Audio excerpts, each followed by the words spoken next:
Okay. Can you see? Got to go through the ritual. Okay. I can see you. Maybe that's a good sign because we didn't have to do that the last time. All right. Take 2. Hopefully it doesn't. This is going to be kind of a long video. Anyway, this is the former Denver Bronco Mile High View show. Now we're the Mile High Walmart General show, and I'm your host, Chop Liver, bringing it to you live. Not so live because you're going to be watching a tape version of it. Okay, so let's redo what I thought we had a really good 11, almost 12 minutes there. All right, let's resume. Okay, I wrote notes. And this episode is going to be called Rumors of the Broncos Cultural Change Greatly Exaggerated. And what we did is we discussed the rebranding in 2 years, so maybe we can speed it up just a little bit about this rebranding. I think the Bubble Man is correct. I think that it'd be nice to have him here because I think he made some good points. He brought up the fact that the Broncos came out, the ownership came out and said that in 2 years they're going to do a total rebranding. And me thinks, and I agree with Bubble Man, win, lose, or draw, if they can't get it together, because I think Bubble Man's right. You got your quarterback, you got your head coach. If you guys can't correct this, because you've had 8 years now, we are going to do a total rebrand, and I believe that means blowing the front office up completely. And if I was the ownership, I would not let John Elway even have a phone line into that organization. We'll get into that later. And who knows how they're gonna, we were talking about, I think this front office, this current front office, is just begging for 9 wins. I think it's a beg for 9 win front office. You'd forget championships and playoffs. I think with their PR machine that they put in place, their content creators, I believe if they can try to squeeze out 9 wins, you're going to think they went to the Super Bowl. You're going to think that they're just one, because they're at 5 wins. They already try to convince you that they're one throw away from a championship. So I'm assuming that with 9 wins, that if they can, by looking at what I see, I think it's going to be very difficult for them to get that milestone. I think it may even be worse than last year. We got cut off at that point. But they may even, working behind scenes with the NFL, may move the Denver Broncos, kind of like when Cleveland moved, and maybe Denver gets a new team under different ownership or something like that. But anything in 2 years is up for grabs. And I think if they can't right the ship, it's going to be a total explosion. Do you have anything to say about that? No, I agree with everything you said. I think with the Denver Broncos, when it comes to the expansion, the Denver Broncos died with Pat Bowlen. Sure did. Denver Broncos died with them. I don't think that this is the Denver Broncos that you and I grew up on. And it sure as hell isn't, because Pat Bowlen wouldn't be putting up with this bullshit, and he wouldn't be having to come out and trying to say that he's going to bring over in the oiled field mindset, not the Walmart mindset, as Greg Penner likes to say. So to me, I have never been a big fan of group ownership. I've been a fan of single ownership that runs in the family, a la the Ravens, the Chiefs, the Patriots. Pat Bowlen, teams like that, that were staples. And the Denver Broncos were once a staple in the NFL, and now they're the doormat of the NFL. And I think when it comes to moving, I could see that happening in 2 years. It wouldn't shock me. And, it's just sad to see an organization formerly known as the Denver Broncos die with Pat Bowlen. But you know what? What better way to go out is to die with Pat Bowlen, the guy that, really brought some relevancy back to the Denver Broncos. Yeah. Now, I want to also discuss in why we don't cheerlead this albatross, this I don't know how else abomination of what this organization once was. That's why we're not like we hate the Denver Broncos. We hate what they've become. and we're not going to cheerlead it on. We're going to call it out until this ship gets corrected one way or the other. Now, we said we weren't going to be here, but everything we've seen thus far, before training camp, moves during training right now, acquisition, all this is just rehashing somebody's vision in the front office. I'm going to get into the difference between what happened in New Orleans versus, because everybody said, well, Sean Payton brought a magic wand and changed it all, and that's not what happened. But I want to talk about, because we have a different take than the front office. The front office wants us to celebrate in their mismanagement and tell everybody that they don't make any wrong decisions except maybe a smidge here or a smidge there, just to say that, oh, well, we're countering them. What do you have to say about the sophomoric and childish behavior by the front office of the Denver Broncos and these content creators in removing your content? You were talking about on our last take about, they were saying last year that we're not at the practices, so we don't have a voice. But go ahead and give me your take on you being censored left and right. Yeah, this is take 2 on that thing. But talking about the sophomoric behavior, it really doesn't surprise me that they want to take a guy that actually is really good at what he does down. I've had 2 channels taken down already. I'm really surprised. I think that's why. I think that's why it's getting taken down. But when it comes to, I'm surprised this channel hasn't been taken down yet. It probably will eventually. But I really like how these other content creators, these Walmart content creators out there, can get away with, death threatening individuals and all that, and they can still get away with it. It's funny too how they have a guy in Denver Broncos syndicate for your Walmart generals. It's kind of funny that he can, let's just say, he can do film studies, and it's just kind of a counterintuitive to my film studies. And to say that they don't listen to us is total horseshit, because they take a lot of our talking points and try to reword, try to turn it this way. If you look at it just this way, turn it sideways. Yeah, they try. Yes, exactly. They try to reword what we say. You have these Bronco content creators out there that are trying to do film studies, and they don't know what they're doing. They don't know what they're talking about. You mean the go ball? Well, yeah, the go. Yes, exactly, the go ball. So at the end of the day, I'm not surprised. It's just part of the norm in the society and the world we live in today. Fortunately, to me, it's what we've seen going back to Cody Rourke. I mean, it's cherry picked. It's cherry picked footage to paint the lipstick on the pig. The footage that I did was series and play after play, series after series of me going through it 3 to 5 times. Yeah. So we said, no, we're not going to do this, but what we've seen is on track with everything we said before this even started. When they brought in Payton, everything is going exactly the way. You just did a film study. I'm going to link that BitChute when I get it, because I don't know how long it's going to stay up with a butthurt front office at the Denver Broncos, that and all the. I would say more of a butthurt John Elway, because I called his ass out, but all the eyesores that you're seeing on the field and this kind of thing. But you're going play by play, and it's not all negative. You're saying, hey, this guy did really good. This is really good. This is what you're supposed to do. But, obviously the lack of consistency, I'll have it linked. People can, but that's the reason. And I'm going to tell you too, I don't believe these content creators are in any way getting the amount of views it says, because you can buy those, said views. Correct. And ever since the Walmart people took over, all of a sudden all these people, they created more of them. And, we were neck and neck with them in views. And all of a sudden, as soon as Walmart takes over and their resources with YouTube and whatnot, all of a sudden you get these high views on footage film that you're like scratching your head. But yeah, and you're also like your likes, I've noticed, was disassembled. They don't want likes, because that's going to also affect your reach. That's going to be the algorithm approach, correct?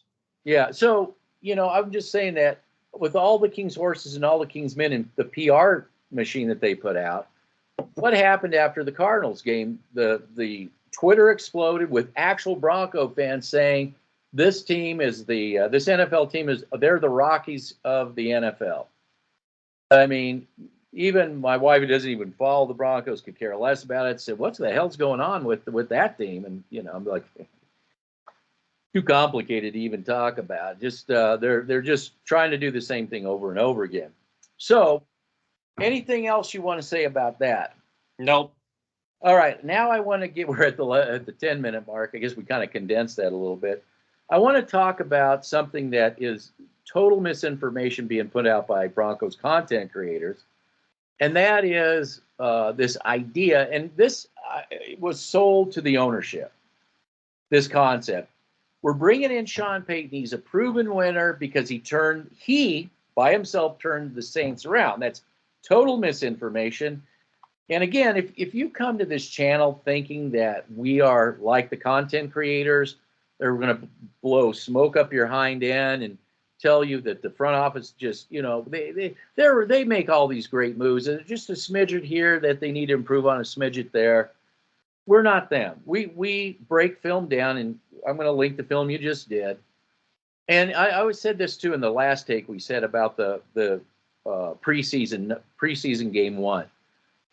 When you're the Kansas City Chiefs, when you're even maybe the Dallas Cowboys or Philadelphia Eagles, something like this, Bengals or whatever, you can take these first preseasons with a grain of salt. I don't even think the Bills played Josh Allen or even anybody on their starting lineup, But when you're a 5-11 team and you're getting worse each and every year, you're going on 8 straight years of this, offensively, maybe even when Peyton Manning's last year, if you really want to be honest with you, and you're doing the same thing over and over, expecting a different result.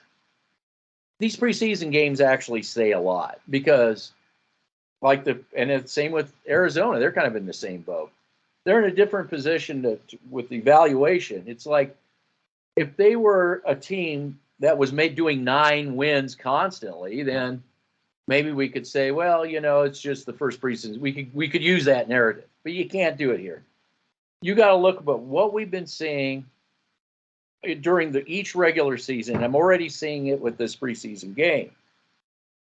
So I want to get into discussing, going back and discussing this narrative that the front office put out about why they brought Sean Payton in, that he fixed the Saints, and why that is not a actual correct narrative. He was a part of fixing. He was a part of something. He didn't do it by himself. And as I said, we have Saints insiders were telling us right off the bat, before they even got Sean Payton, what did the Saints do? You had the owner buy up the other ownership and consolidate all those talking heads in the ownership group to one owner, the main owner. That's the first thing he did. He went and got Mickey Loomis, and together they came up and said, we're gonna have a single identity as the New Orleans Saints. We're gonna stick to this identity. He goes and gets his lieutenant. Now let's go talk about Loomis for a second. There's also a misconception that out there by people that don't know any better out there that listen to content creators. We only give you like a quarter of the story, but leave out 3/4 of the rest of the story. There's this misconception that George Payton is a GM. In any stretch of the imagination, that should totally be blown up. That idea should totally be debunked when, as a GM, he's not even allowed to get on a plane to bring in Sean Payton or Harbaugh, for instance. He's not allowed to do that. That's what a GM does on these other teams. That's their job. John Elway, we brought this up many times, went and made the phone call and got Peyton Manning to have the conversation with Pat Bowlen, which was really the driving force, not John Elway. But he did make the call. John Elway made the call to Peyton Manning, but I realize he's a quarterback. Not any quarterback, but anyway. But you never saw Pat Bowlen get on any airplane to go get a head coach because, quite frankly, a job just didn't open up very often, so the best candidates would come here.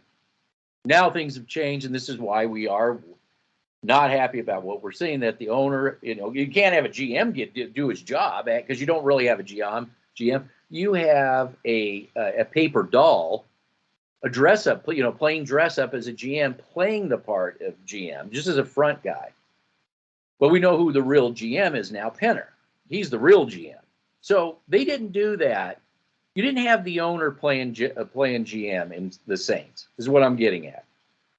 He stepped back and said, okay, I've got you, Mr. Loomis. You guys figure it out. So he hires Ireland, and they hire a scouting department. Okay, because they know what they want to do. Then in that, they look at candidates, the coaching, and then they get Sean Payton. And together, they bring in a whole bunch of players. They bring in with their draft. They bring in some people in free agency. And they did something the Denver Broncos didn't do. They basically blew the team up. Well, first of all, even going back further, the owner for the Saints blew the front office up. They totally blew it up, and that's when, they brought in Mickey Loomis. Consolidated and everything. But they didn't do that at the Denver Broncos. Because, as we've said so many times, and Sean Payton actually backed up what we were saying, is there's a guy still walking around the hallways there. We all know who it is. Sean Payton said who it was, who's still there. He said he's still going to be there. And you can see it in this first preseason game. We didn't see Sean Payton complete Saints football out there by any stretch. Saw a lot of Shermer out there. But they blew it up, and they got rid of a lot of their players that first season, a lot of their players. And that's not what happened. They didn't blow this team up. I believe that's going to happen. They won't have a choice. So they blew it up. And and then they all worked together, and they kept a consistency on their scheme and their player personnel, and they were looking at developing players. Yes, Ed Olivers don't grow on trees, but if you're looking for them, they are building from the inside out. Anyway, that's the Saints way. And you said that you were watching the Saints just recently with the same. Sean Payton isn't there, but Loomis is there. Ireland is there. And what do you see with the Saints that's consistent? What we've seen while Payton was there. Great offense and defensive line play and better player and stability. How did Carr look behind an elite offensive line? He looked back at the 2016 Derek Carr. How did Bridgewater, when Sean Payton was there, look behind that offensive line? One of his best years of his career. And what about the other, Jamie Winston? How did he look? He looked good. Yeah. So contrast what we've seen for 8 years now coming in on our 8th year going forward. We don't see anything like that. They never put the infrastructure together like the Saints. These two are diametrically different. You have a guy, in our opinion, who took a paycheck. He took a paycheck. And that's what you get. I mean, you just watching this this first preseason game, it looks like what we've been seeing for 8 years. You want to talk about that? You broke this film down. It was play by play by play by play by play. Well, what I saw from the Denver Broncos this preseason game was ineptitude. They have no identity, and we want to say Vance Joseph is trying, but is he really trying? Because I want to talk about the offense real quick. Yeah, because I was going to say that I was going to use this as another talking point. This will go right into what you're saying. What I saw in the film basically all you did was you showed every single play. I never got to see the game, okay? So you showed every single play. And what I saw, in my opinion, hiring Sean Payton was no different than hiring Shermer or hiring Fangio or hiring Hackett. I saw splashes of Sean Payton in there, but I was saying that there's a mentality. Now you can get into the whole thing. There's a mentality in the front office that consistently wants to run this offense the same way they've been doing it for maybe even since the last year of Peyton Manning. But go ahead, you just right into it. I want to talk about the first offensive play for the Denver Broncos in this game. It was a bootleg pass to right side, and you bring up a great point about the I wasn't thinking this one, but when I went back this morning and watched it, you're absolutely correct. to me, that wasn't a Sean Payton play. Let's just get that out of the way. Number two, that screened Pat Shurmur to the heavens on that play because number one, you had a free runner. Lloyd Cushenberry missed his assignment, and then I was told that Lloyd Cushenberry had a good game. No, he didn't. It wasn't because of that one play. He was struggling out there. But what was he struggling against exactly? He was struggling against one of the worst defensive lines in football and second and third stringers. So, but I want to talk about the Courtland Sutton because I pointed out Courtland Sutton was open in the middle of the field. But then you brought up a great point where when the play design. Yeah, it was Russell Wilson's on the right side and Sutton is open in the middle of the field, but he didn't see him because he had his back turned to him.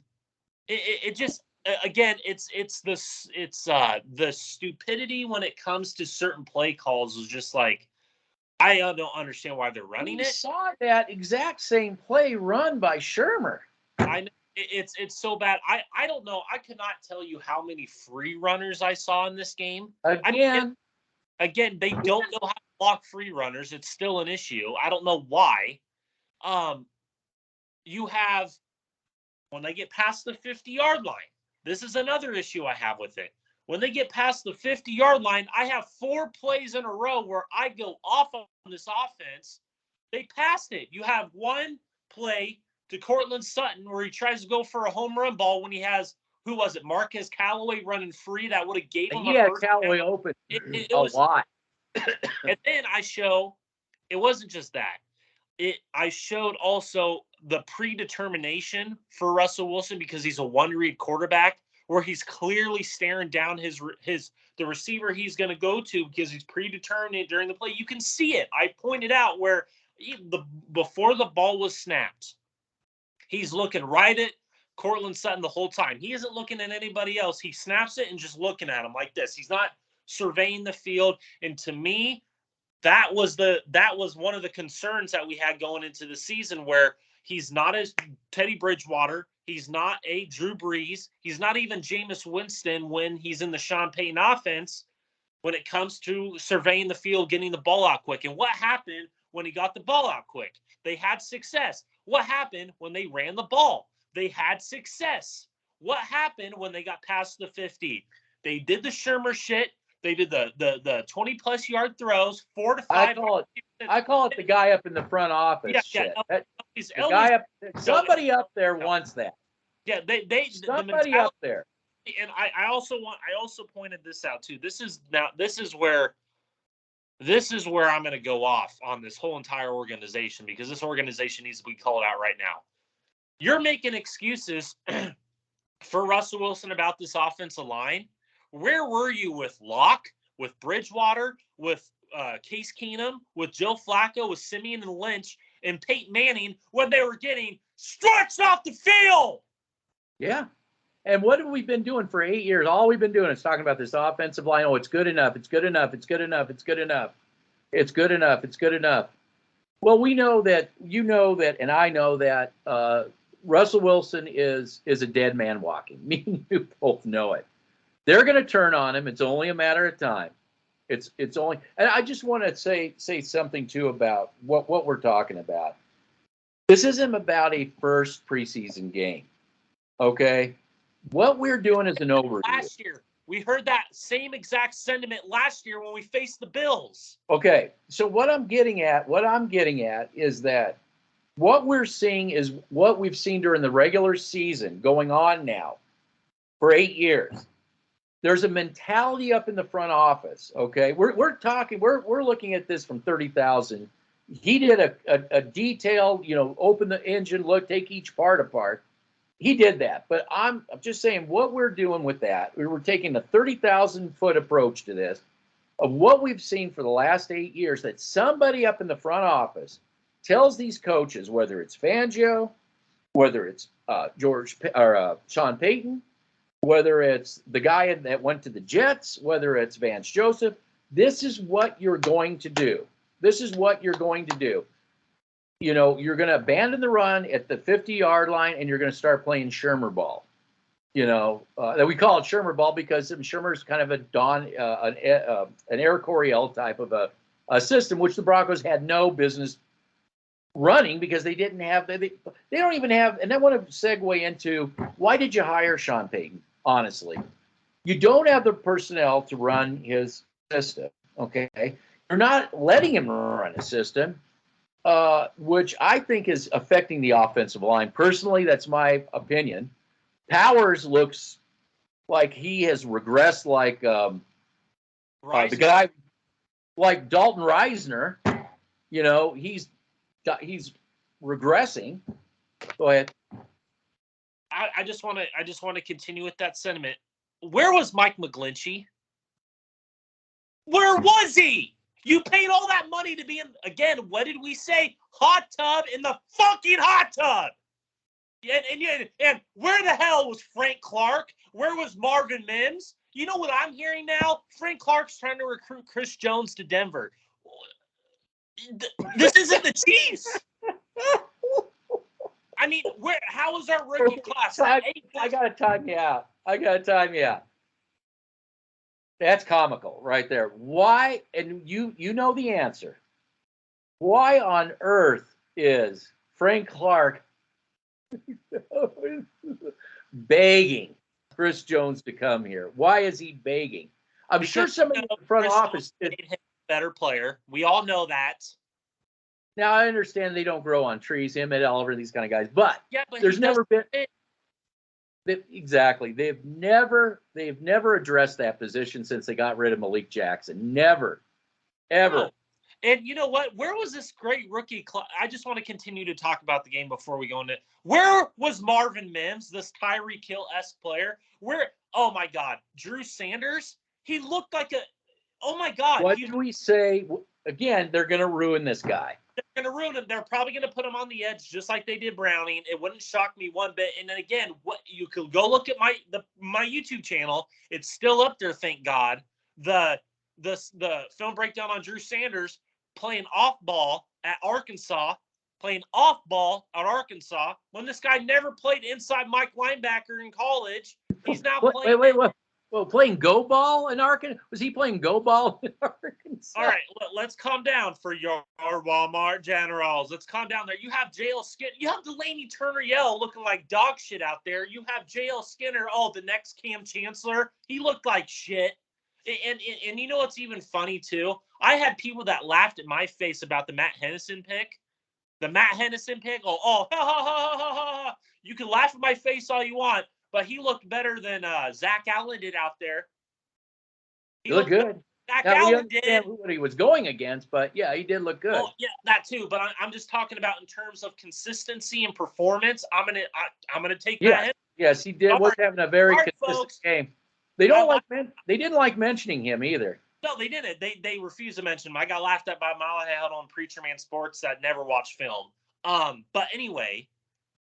And then you have what's his face? What if I continue to hear about Greg Dulcich? Oh, he's the next Travis Kelce. Well, he had a play. He was open, but the quarterback doesn't want to throw to him.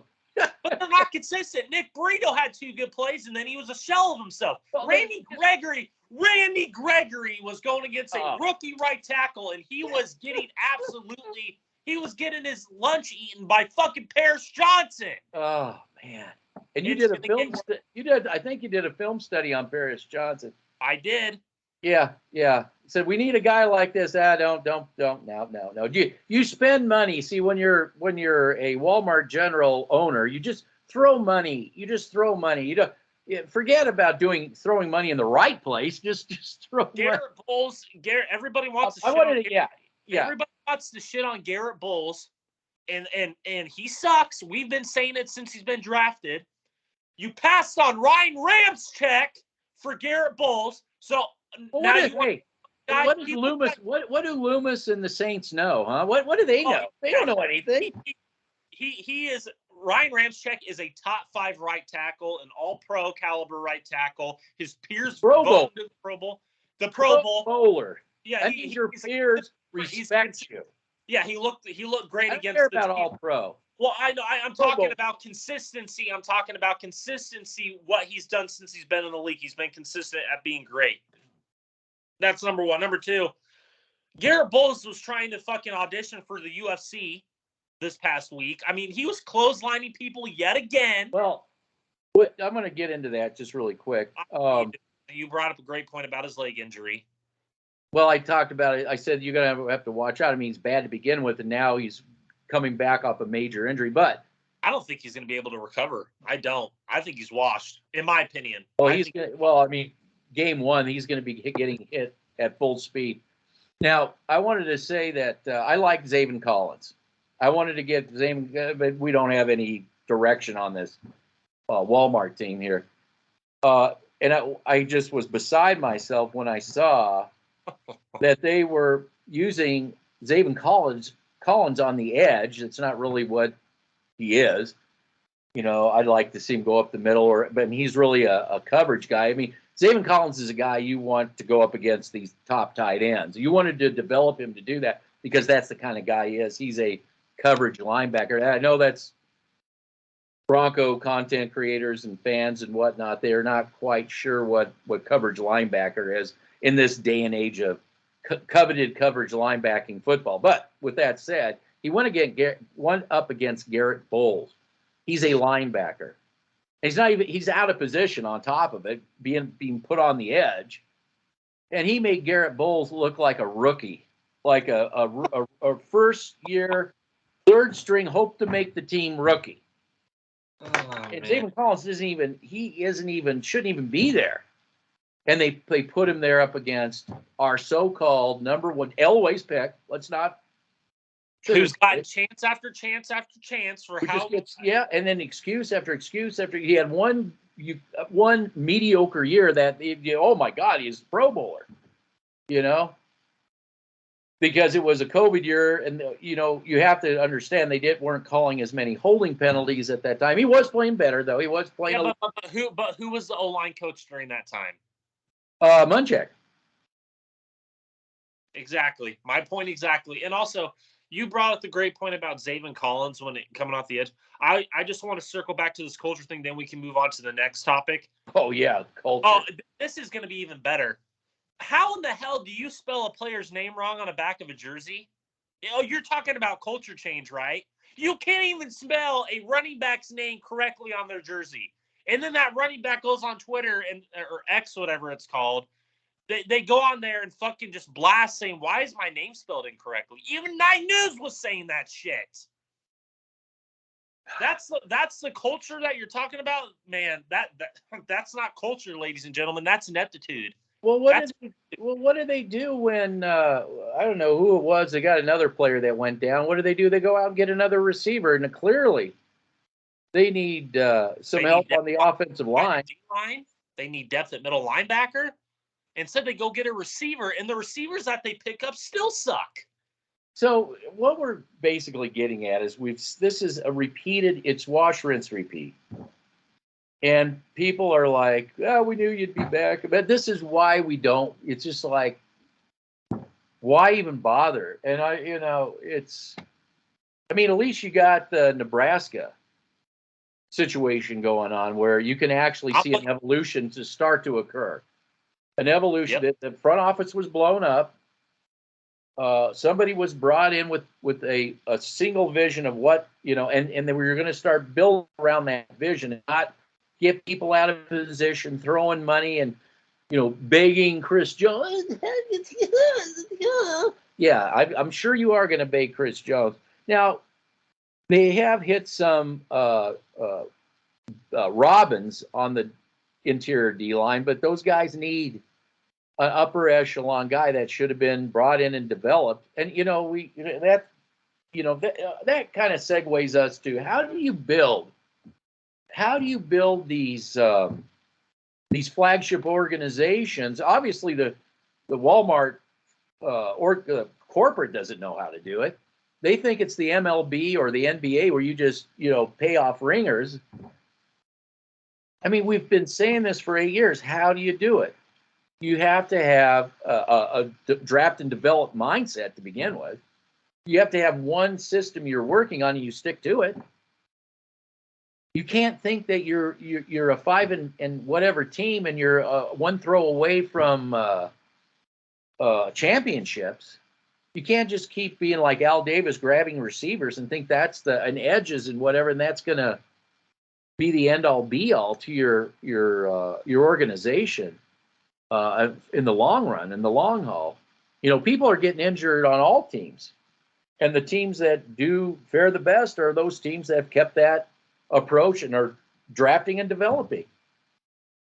Because they have depth. They have people that can step up. And I think our scouting department just doesn't scout very good players to begin with. They don't even know what system. I mean, they scout guys in a 4-3 and want to put them in a 3-4. I mean, I just don't think and this is what Elway put together, and I just don't think they have any clue what they're doing. I think it's obvious they don't have no clue. Well, yeah, you brought up a great point about Nebraska. Matt Rule even said it itself. He wanted to go to a college organization that myself, the AD, and the chancellor were all aligned. He had the same vision. And I honestly think he was sabotaged in Carolina. I think he tried telling the Panthers owner, "Hey, this is how we got to do it. We got to rebuild the the floor of the Titanic. We can't just go out and get we got to build the foundation." And I think that's what I think eventually down the line, not right away, I think that's what Matt Rule is building in Nebraska. To your point, I think owners like him too, they think this is the MLB, this is the NBA, and they can just buy off ringers. Well, first of all, quite frankly, that's why I'm getting more and more into the college game to begin with, because I'd rather go scout high school players rather than college players that are probably going to be sabotaged coming into the NFL. So honestly, they got to get into the right organization. Yep. And anyway, I wanted to talk about how to build a championship culture and an organization and mindset. Number one, I don't think these Bronco content creators nor the Broncos care about that. So I think to me, it's just a waste of my breath and time to speak on that. Because if you want to hear that, go to They always ask. They always, what do you do? What would you do? Shot deliver. I'm just telling you, if you want to hear about that, just go watch our videos on Beyond the Analytics. We have multiple videos of us talking about that. I would much rather be doing that than that. I want to do that. I want to do that again. But every fucking year we have to come back. To me, quite frank with you, I think I'm going to be taking a break from Broncos. This time I'm pretty serious, because I got high school football coming up. I start going to do my coaching stuff next week. And you can always show them what not to do, right? Well, Josie Jewell. But I'm telling you, I still want to do the Beyond the Analytics stuff. I had more fun doing that than this Broncos shit, because it infuriates me. I hate talking about it because it's the same shit every year. And if you want to sit there and tell me that Sean Payton changed the culture in New Orleans, continue to say that shit, because you guys are going to be wrong. Well, we just discussed what actually happened in New Orleans, and it wasn't a guy with a magic wand. No, that's what it was. Yep. And to be quite frank with you, Sean Payton wasn't their number one choice. It was Harbaugh. Yeah. It was, which I think was the right. That's being put but there was a reason Harbaugh wouldn't take the money. He wouldn't take the bribe. Because he wanted to bring in his own staff and blow up that front office. That's exactly. Yes, he knew that's what needed to be done. And look what he's doing in Michigan, number 2 team in the country. Yeah. No, he knows what needs to be done, and he is definitely a build the front office kind of guy. But I wanted to say, we like Streif, the offensive line coach, but give me your analysis on what you see they're asking him to do. You saw the Shermer ball, the rollout and stuff like that. So what offensively, from an offensive line schematic, is he being asked to run? Does it have an identity at all? You just answered your own question when you talked about the Pat Shermer ball. You just answered it. So some plays it's Sean Payton offense. Some plays it's offensive line work. As an O-line coach, how's that conducive of how you're going to develop players? I mean, look at Ben Powers. He was a stable in Baltimore, running that power run options offense, and he comes to Denver and he looks like shit. Oh, I want to talk about Sean Payton's offense just really quick. And to me, it's like bringing Pat Shurmur in all over again, because what Sean Payton likes to do is he likes to pass to set up the run, and you cannot do that. The only way you could do that, even thinking you can do that with Russell Wilson, is if you have him drop back 3 steps and get rid of the ball quick, and even that is is rolling the dice, because we watched last year.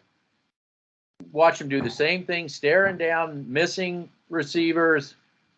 He's a one read kind of guy. You got to design plays. It's a one read situation. Maybe you just keep Judy in the slot, make it the ball out quick, But you really, with the player personnel they have, they should run the more of a like I think a Tennessee Titan, but with the power run. You have to get rid of the tackles, because they ain't going to do you any good. You got to get the Price looked like there was hope. Was the guy's name is Price? What was the guy? Isaiah Price. Yeah, it looked like there was some hope. Yeah, again, if these guys go to different teams in a system that fits them, because he played decent, they're gonna ruin him too. So yeah, well, they didn't pay him the big money, and they're gonna bring this guy out whenever he gets recovered from the hot tub, which we warned everybody about. The San Francisco was the fans there were like, yeah, don't let the door hit you from behind, but don't listen to them. But I'm just saying that if they're going to kill Russell Wilson, I am going to make an excuse for the guy running the show from the front office, because Russell Wilson. Where were the excuses for Locke? No, I'm not with that argument to the side. I'm just saying right now, the only way you don't have Locke now. You don't have Flacco now. I understand that argument. It's a valid argument, but I'm just saying, how can you possibly work with what you got with Russell Wilson? I guess that's what I'm trying to say. He's already ruined. Well, you can't run it the way you can't run it the way you got to run. You got to run the ball. You got to run the ball. Oh, we got deer. We got deer that somehow managed to come. They're eating my grass. You might hear. Yeah, hang on a second. Hang on a second. Hang on a second. Hang on. I got to get a picture of this. Yeah, go shoot the deer. Yeah, I got to get a picture of this and send it. All right, take 3. Yeah, hang on. I'm sorry about that. You're fine. You're fine. Just make sure you shoot that deer. I'm going to shoot this deer.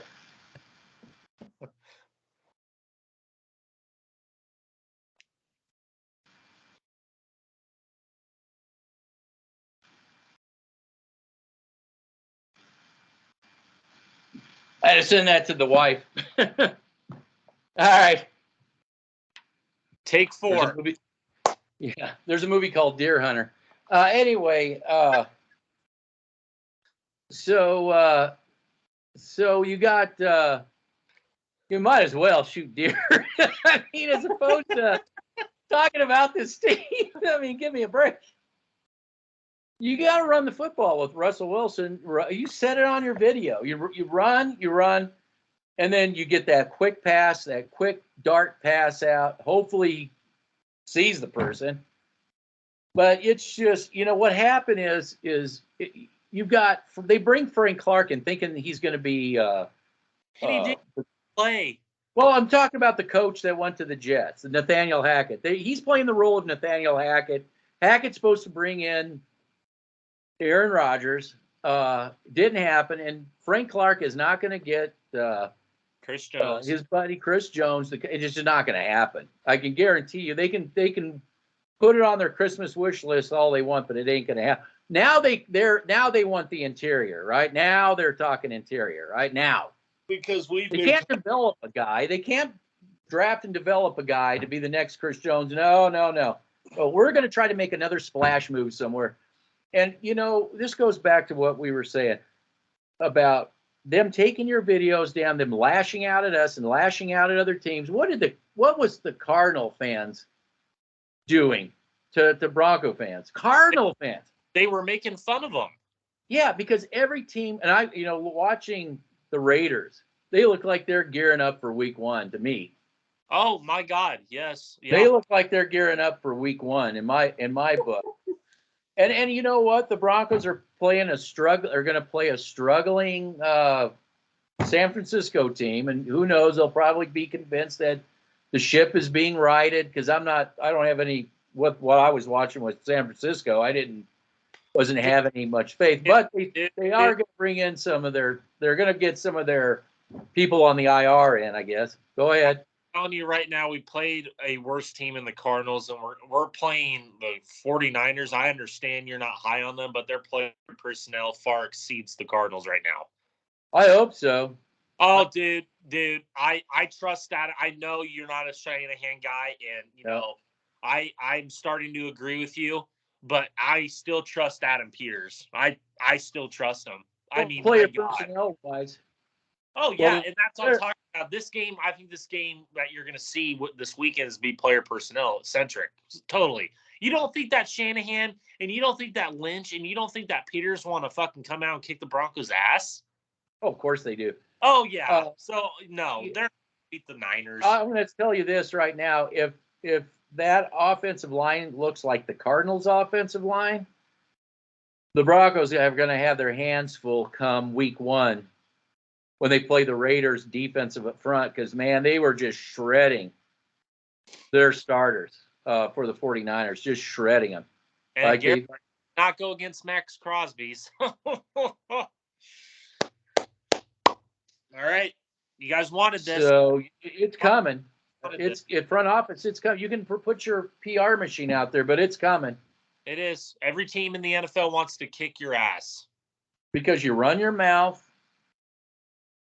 Tell everybody that you're just a throwaway, and you have during the game talking shit to a third-string quarterback. Yeah, I don't see that changing either, and that's why Dallas wanted to get rid of him too, as he was getting his ass handed to him the whole game, except one play. One play. Brought in the Dallas Cowboys kicker, who Dallas was happy to get rid of, and you get rid of Brandon McMahon. I mean, it just never fucking ends. I like how you showed our safety backup for Justin Simmons. Actually, this is help over the top. This is what it looks like. Hayden Stearns. Stearns with help over the top. You froze it. This is what it looks like. Help over the top, which we never get from the other guy. From Billy Simmons, because he sucks. Yeah, well, he lets his corners out to dry, man, every single time. And there's actually players learning under. Yeah, I know, and you could see that too, couldn't you? You could see that. That was another thing we picked up on. Draft and develop, right? Yeah. I don't think even if they drafted and developed, the players that they have on this team are not conducive to learn from. I don't think. Yeah, they have to get rid of this entire. They have to get rid of the player personnel on this team. They have to get rid of this front office. They have to get rid of it. I don't see any Hall of Fame talent on this team. I don't see any consistency on this team. I know you really want to go shoot that deer right now. I know, deer hunter. But I was looking at people. Yeah, get your pistol and sidearm it. But anyway. Sidearm. Yeah. Sidearm. I just don't think we talk about player development. I just don't think this team understands how to develop players. It hasn't for 8 years. No. So. And when they do develop a player, they get rid of them or sabotage them. So. Yeah. Absolutely. Just look at Philip Lindsay. Perfect example. They fucked him up. Look at Locke. There's plenty of Dalton Reisner. Look at Noah Fant. Now Dulcich will probably be the next guy. You just can't. You can't make it up. Nope, you can't. So, can you effectively run any offensive, defensive system? Is there a system you can stick to, or do you have to just blow this whole player personnel and start? Blow it up, blow it up, blow it up. But you have to decide what you're going to run, right? Yeah, because they're so mismatched. Yeah, we said that. So, and I went through how to properly put this together, and we talked about that. How to properly put in these again, they don't, and I think what you're going to have to do is you're going to all these so-called fans of the Walmart product out there. You're going to have to start disappointing them and dejecting them when they get upset that you're building it from the inside out, from the ground up, and let them pout, let them throw a fit. By the end of the day, you won't have to have a PR department. You don't need it because you'll have a product that's. Can you imagine if you have an offense defensive line that kicks ass, takes names? I was out at sea and I was watching rugby football and they don't miss tackles. They do a lot of hitting and a lot of tackling and they just don't miss. And you were showing me Josie Jewell, who everybody, the content creators are going on and on about taking wrong angles, letting guys get 3 or 4 extra yards. You just, like I said, I was watching rugby and I'd take any of those guys over Jewell. Because if you don't tackle, if you can't tackle, you just don't make the team. That's why I like watching. I like watching guys hitting constantly, coming out, making hits, and they don't even have helmets and shoulder pads. I mean, they're not sitting there, I'm going to get hurt. No, that's what I grew up playing. That's how come I could tackle. I could, once in a while you get a knee in the mouth. It happens. But you learn how to wrap up. Take down. You do it over and over and over and over and over again. I just get sick of looking at missed tackles and stuff like that. So, and again, I get it. It's week 1, but it's like everything we've seen through the past year. We didn't see anything different. No, it's the same. Although I will say, you can say it's the first preseason game. That's fine. That's how I know you don't look at the game as serious as we do, but the preseason challenges you on your depth. The Broncos have no depth at all, and their starters can't even fucking do good against a second and third string Cardinals team. No, because you got a scouting department that doesn't know what they're doing. You have an organization that doesn't know what the fuck they're doing. Yeah, they don't know what they're doing. And then Sean Payton, I'll take the money. I realize that, I mean, come on, dude. Sean Payton, did he look enthusiastic on the sideline like he gave a shit? No. He was just like, "Oh, I'm just happy to be here." And then he had that Nathaniel Hackett kind of. The Cardinals got in Sean Payton's head when making him throw a challenge flag. Yeah, you know what though? I thought that I didn't think they got a first down personally, and I understood why he threw that. But still, the refs, even the NFL doesn't respect the Broncos. They gave it to the Cardinals anyway, so.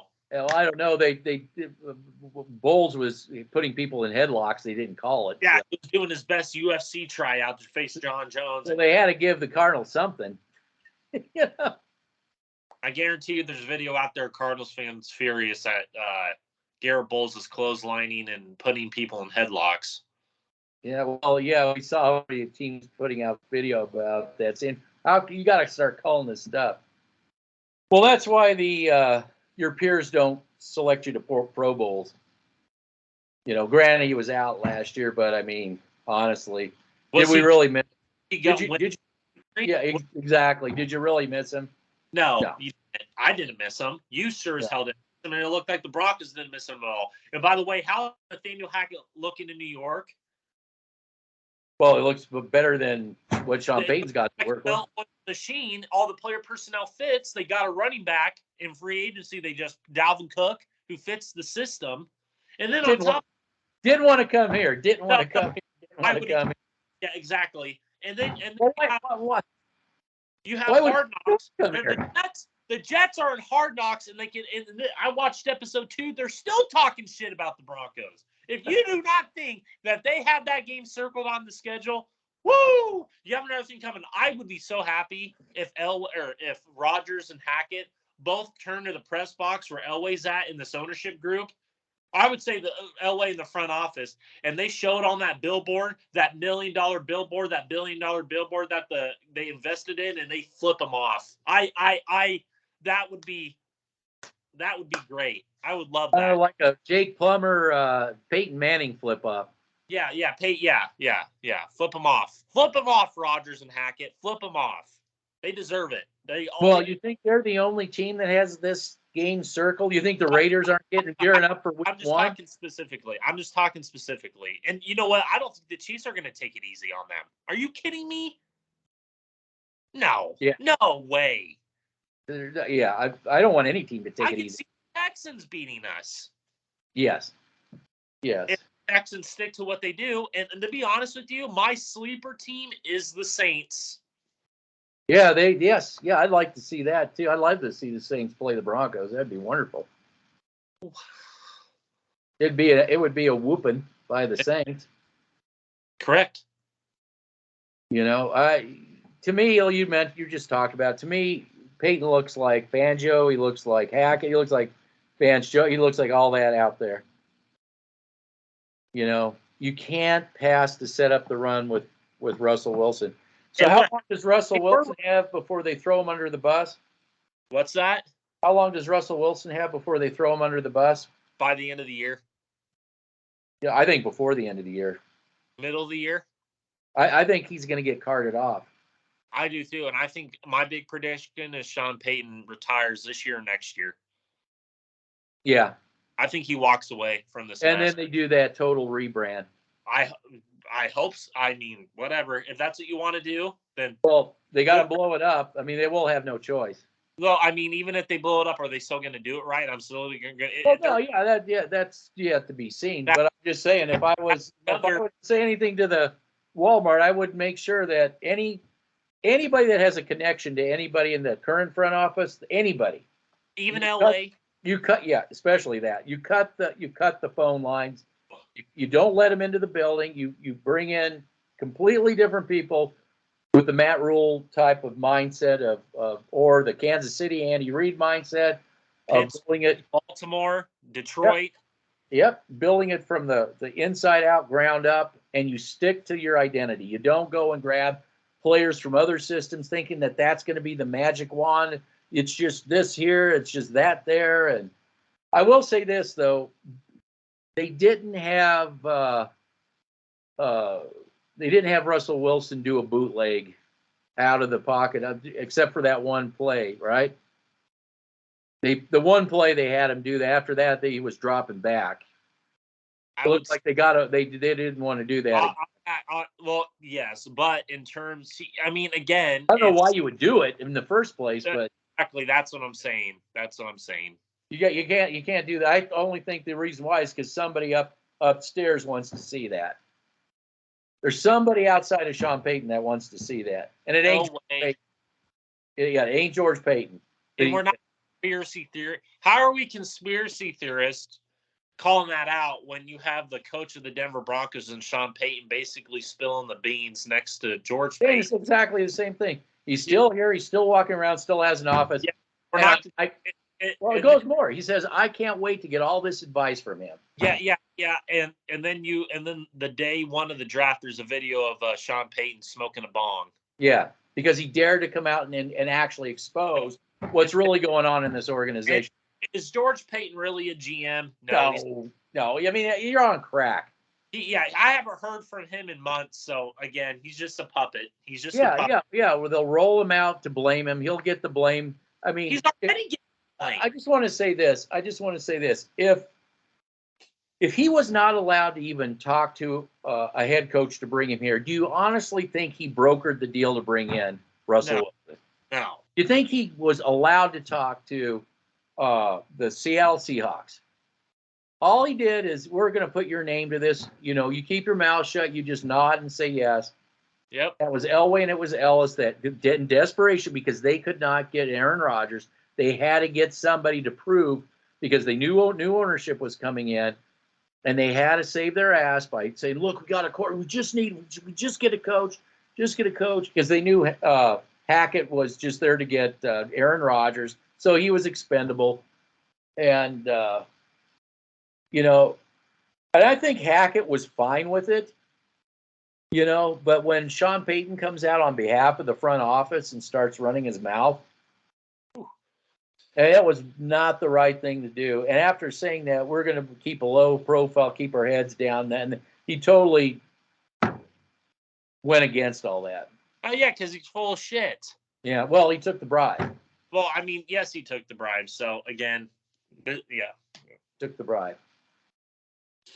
All right, so I don't know if we're going to be doing this. I want to do more analytic videos. I do too. Yes. I think what I may do is just do like look at good plays by players around the NFL. That's what I'm going to do. Yeah. Looking at why this works, why this is successful.